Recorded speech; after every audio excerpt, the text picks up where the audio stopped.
Se a gente conhecesse um alienígena aí com o poder de voltar no tempo e a gente falasse, mano, volta 20 anos no passado, ele veria tanta mudança na nossa sociedade que provavelmente ia achar que deu bug na máquina e que ele voltou muito mais anos do que devia. Os computadores naquela época eram assim, os celulares assim e a forma mais compacta de você guardar um filme era assim. 20 anos foram o suficiente para mudar completamente a nossa realidade e por isso eu me pergunto, cara, como é que vão ser os próximos 20 anos? Mas existem algumas coisas que a gente consegue dizer com certeza que vão mudar. Por isso, nesse vídeo eu vou trazer 5 empregos que não vão mais existir em 2040.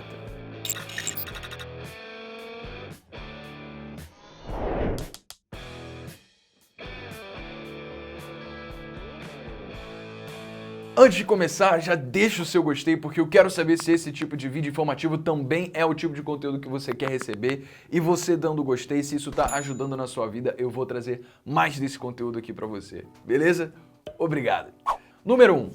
Motoristas de aplicativo. Uma das grandes revoluções aí do século XXI foi a facilidade que solicitar meios de transporte se tornou. Mas a tecnologia evolui rápido e já existem empresas tipo a Tesla e a Waymo, que é da Google, tomando essa frente pioneira na confecção de carros autônomos. O mercado de carros elétricos e autônomos desde 2018 tem crescido aí 21% ao ano e é projetado para se manter assim até 2030. Ou seja, essas empresas estão ganhando mercado das empresas antigas acostumadas a produzirem carros movidos a combustíveis fósseis. Toda vez que uma nova tendência surge, empresas antes consolidadas no mercado precisam se adaptar a essa nova realidade para competir nesses novos mercados ou então não fazer nada e eventualmente estar fadada ao fracasso. Aí o fácil acesso a carros autônomos vai fazer com que quando a gente for pedir um Uber, a gente sim receba um carro na nossa porta esperando a gente até levar do ponto A ao ponto B, mas esse carro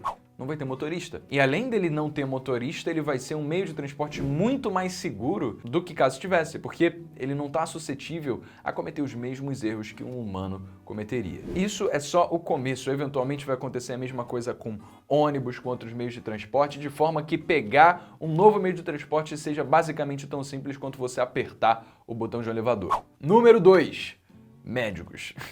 Calma, obviamente médicos não vão deixar de existir, mas é uma profissão que vai mudar completamente daqui a 20 anos, de forma que aqueles que estão somente adaptados para trabalhar nessa nossa realidade não vão conseguir identificar a profissão de medicina no futuro como sendo também de um médico. O que eu quero dizer com isso? Pensa, vamos lá, quantos exames de raio-x um médico consegue olhar durante a sua carreira? Uns 50 mil? Jogando para cima aí ao longo de 40 anos. Cara, com machine learning, um computador consegue analisar milhões de exames em só alguns minutos. E por isso, por causa desse banco de dados tão esmagadoramente, ridiculamente absurdo, ele consegue trazer análises e diagnósticos muito mais assertivos do que um humano jamais conseguiria. Então, a função do médico vai ser muito mais focada em tratar o paciente do que, de fato, diagnosticar as enfermidades através de exames, porque, imprescindivelmente, máquinas vão trazer muito mais confiabilidade nesse diagnóstico do que humanos. E mesmo quando o médico for, de fato, tratar, isso vai ter muita diferença também. Porque, por exemplo, pacientes vão, no geral, se sentir bem mais confortáveis em terem máquinas realizando procedimentos cirúrgicos ao invés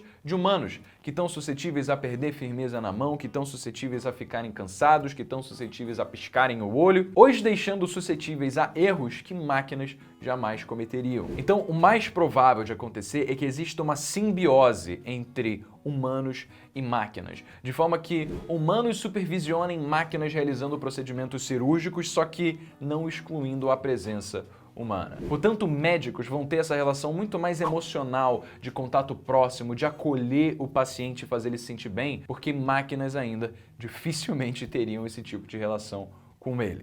Número 3. Caixa de supermercado. Irmão, fica comigo, ó.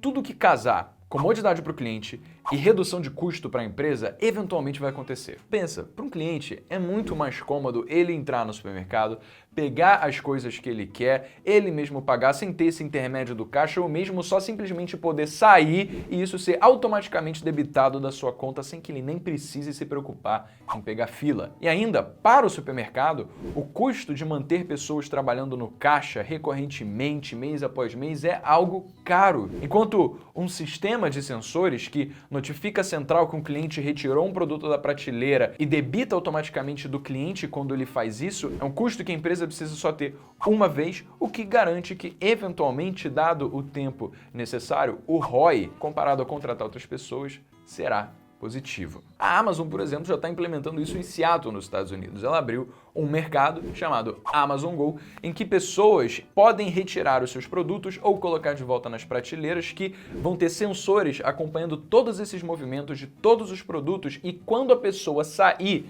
sem necessidade de pegar nenhuma fila, ela já é debitada automaticamente da sua conta da Amazon. É o suprassumo da comodidade, cara. Número 4, indústria impressa. Vamos lá, dá pra gente dizer com segurança que livros físicos, nunca vão ser extintos. Nunca. Ler livro não é uma questão de comodidade, é uma questão de experiência. É o leitor poder sentir o cheiro das páginas enquanto ela folheia pela história, é poder sentir a textura, é poder ver a arte da capa, é ele poder fazer rabiscos e anotações nas páginas com a sua própria caligrafia, do seu jeito personalizado. Então, com segurança, a gente consegue dizer que pela experiência que o livro traz pra gente, livros nunca serão extintos.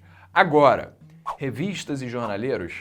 Aí, irmão, esse daí a gente tem que rever. A internet, cara, tornou o acesso ao conhecimento de forma tão conveniente que dificilmente pessoas agora se dispõem a assinar revistas físicas e jornais para serem entregues às suas casas. Obviamente, existem pessoas que têm ainda essas assinaturas e que sustentam essa indústria, só que esses são números que caem ano após ano. E por isso, cara, conforme o tempo for passando e menos receita for gerado através desses tipos de assinatura, as editoras vão precisar ou se readaptar, criando portais online com confiança que pessoas podem assinar para ter acesso àquela informação ou desenvolver outras fontes de receita, ou então elas vão estar fadadas à falência. Número 5. Pilotos comerciais, soldados e pilotos de aeronáutica. Mano, a demanda pelas Forças Armadas sempre veio pela necessidade de proteger o território nacional e conseguir atacar os inimigos em momento de confronto. Mas hoje, cara, com o avanço da tecnologia militar, um possível embate bélico jamais requeriria a presença de soldados para realizar combates entre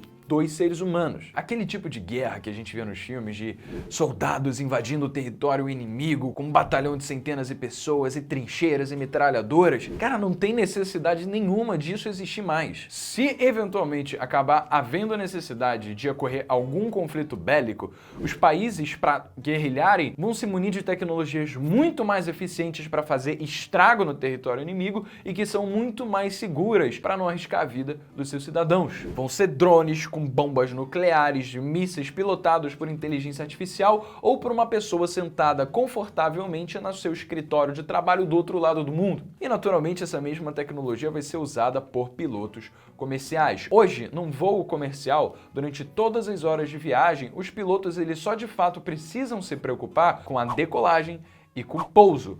Todo o espaço nesse meio tempo aí já é feito por piloto automático. Então a tendência é que naturalmente você conseguindo resolver a decolagem e o pouso, você abra mão da necessidade de um ser humano para pilotar essas aeronaves. E obviamente, como você já deve conhecer, sempre que a gente tem aqui no canal alguma coisa com numeração, eu sempre coloco um a mais para reconhecer as pessoas que ficaram até o fim. Então, a única coisa que eu peço em troca é que você comente aqui embaixo até o fim, Brenão. E sem mais, a gente vai aí agora para o nosso número 6. Funcionários de bancos. Cara, a digitalização de serviços financeiros mudou completamente a forma como a gente usa banco. A gente não precisa ir num caixa eletrônico toda vez que a gente quiser pagar um boleto, a gente não precisa conversar com o nosso gerente toda vez que a gente quiser investir o nosso dinheiro. Na verdade, na maior parte das vezes, no nosso dia a dia, a gente não tem nem sequer necessidade de ir ao banco. Muitas vezes, a gente não usa nem dinheiro físico. Esse movimento começou principalmente pelas fintechs, que basicamente surgiram aí com esse movimento de oferecer serviços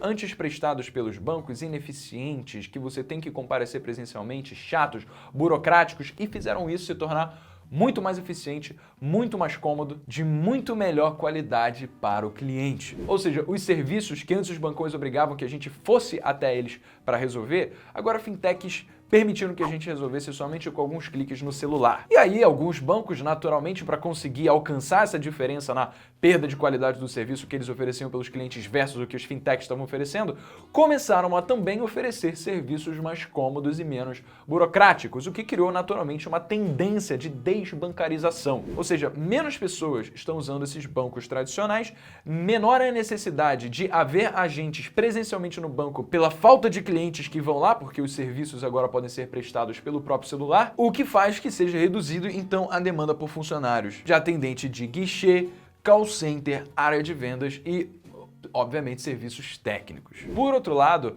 essas empresas, as fintechs, além das empresas do setor de investimento, estão crescendo a cada ano. Ou seja, elas podem absorver parte dessa mão de obra também, desde que haja reciclagem dos profissionais. Agora, sabe o que nunca vai ser substituído? Nunca vai ser substituído? Empreendedorismo. Porque o empreendedor, cara, ele sabe identificar mudanças circunstanciais à sua volta e encontrar oportunidades para capitalizar sobre essas mudanças e enriquecer ajudando outras pessoas e resolvendo os problemas do mundo. A escola, cara, o nosso modelo de ensino do qual a gente fez parte conforme a gente foi crescendo, ela é um modelo estático, estagnado, preso numa realidade de 150 anos atrás para suprir a necessidade de uma sociedade industrial que não é a de hoje. Então ela ensina pra gente que só existe um único caminho. Ela ensina pra gente que a nossa vida deve ser seguir a escola, tirar boas notas, entrar para uma boa faculdade, tirar boas notas, pegar um bom estágio, depois ser efetivado, ter um bom emprego, subir na escada corporativa para por fim poder se aposentar com 65 anos. Esse é o caminho padrão. Essa é a convenção social que o modelo do nosso ensino nos ensina. Só que isso tem um problema. Isso tem um grande problema, que é a nossa sociedade não é feita só de pessoas que vão para a faculdade para serem contratados em boas empresas. Ela também precisa de empregadores, ela precisa de pessoas que têm senso crítico para identificar esses problemas do mundo e saber exatamente como agir para resolver esses problemas. Precisa de pessoas pensantes, com criatividade, que não tenham a visão de túnel de um modelo industrial de 150 anos atrás, quando a nossa escola foi criada, que tenham ciência do como agir nesse nosso modelo de hoje. Porque a consequência dessa convenção social de que só existe um único caminho cria um grande problema que a gente vê hoje, que são muitos jovens sonhadores acreditando que conseguiram achar a sua paixão em uma profissão como direito, medicina ou engenharia, alguma outra coisa dessas grandes profissões, e elas fazem a faculdade, passam por 4, 5, 6 anos, às vezes mais, dependendo da especialização, para por fim poder entrar numa boa empresa, só que tem um problema. Não tem empresa. Muitas dessas pessoas ficam desempregadas, não conseguem encontrar empregos porque não existem empresas o suficiente para absorver essa mão de obra que está sendo formada. E se não tem emprego, essas pessoas precisam depender do auxílio-desemprego do nosso governo, como se ele já precisasse de mais gastos além do que ele já tem, ou então essas pessoas se contentam a assumir posições diferentes daquelas pelas quais se formaram ou inferiores àquelas pelas quais se formaram e com isso, às vezes, até acabar exercendo as mesmas funções, exatamente as mesmas funções que elas exerceriam com o seu diploma, só que porque a oferta de empregados é muito grande, elas acabam sendo contratadas como outra coisa e por isso não recebendo o piso da sua profissão e recebendo menos e precisando se contentar com isso. E por isso, cara, eu pensei numa forma de conseguir atacar esse problema e minimizar esse erro estrutural da nossa sociedade. Eu criei uma área de membros. Uma área de membros chamada O que o Ensino Não Te Ensina, onde eu vou ser o principal professor nessa jornada, onde vou abordar exatamente todos esses conhecimentos para abrir a nossa mente e conseguir identificar esses problemas da nossa sociedade para que a gente consiga atender às reais demandas do mercado, não o que a escola ensinou que a gente deveria fazer, mas o que de fato a nossa sociedade precisa. Conhecimentos, cara, indispensáveis que todo mundo deveria saber sobre empreendedorismo que a escola não ensinou. E além dessas aulas sobre empreendedorismo, eu também vou trazer outros empreendedores, pessoas extremamente bem-sucedidas nos seus diversos negócios e eles vão explicar o passo a passo de tudo que eles fizeram, seguindo todo o processo e te pegando pela mão para você saber como eles começaram um negócio bem sucedido do zero. Eu tô deixando o link dessa área de membros aqui na descrição.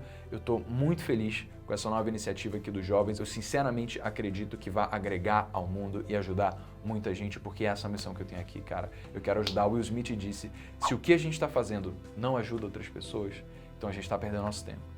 A gente está fazendo a coisa errada. Essa é a minha forma de conseguir fazer a diferença e atacar os problemas mais estruturais do nosso país. Então, vai aqui na descrição, entra nessa área de membros também, para a gente ir junto nessa jornada, cara. Mal posso esperar para ver qual que vai ser a sua evolução a partir daqui.